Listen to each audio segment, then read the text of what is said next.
L'entretien d'embauche, il se fait en 2 temps. Le premier temps, il est avec moi. On fait la visite de tout le site, où là, moi, j'explique le travail, en quoi ça consiste, les conditions d'embauche, le contrat, le salaire, les jours où on travaille, les jours où on ne travaille pas. Et après, dans un deuxième temps, la partie questions, c'est fait avec ma chef d'équipe.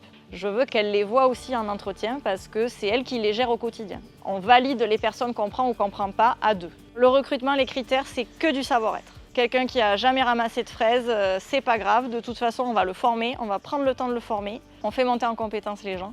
Et en général, ça se passe pas trop mal. Dans les entretiens préalables à l'embauche, on se rend compte qu'on a des gens qui ont des exigences ou des besoins qui sont extrêmement variés. Avant de commencer à castrer, ils vont être convoqués à 9 h où on va signer les contrats. Ils viennent avec les parents si les parents veulent être là.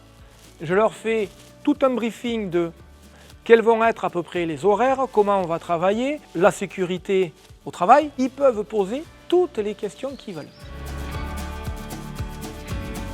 Pour les entretiens, alors souvent pour les mineurs, je veux à tout prix avoir les parents au téléphone et le jeune. Du coup, je veux sensibiliser les parents et les rassurer. Après, pour les saisonniers professionnels, je leur demande systématiquement un CV. Déjà, moi, pour savoir qui a déjà fait le castrage ou pas. J'essaye de cibler vraiment ceux qui font ça à longueur d'année, même si on est obligé de prendre des gens pour les faire travailler aussi, ceux qui ont besoin d'argent pour leurs études. Mais il faut choisir un peu pour qu'il y ait un équilibre aussi au niveau des équipes.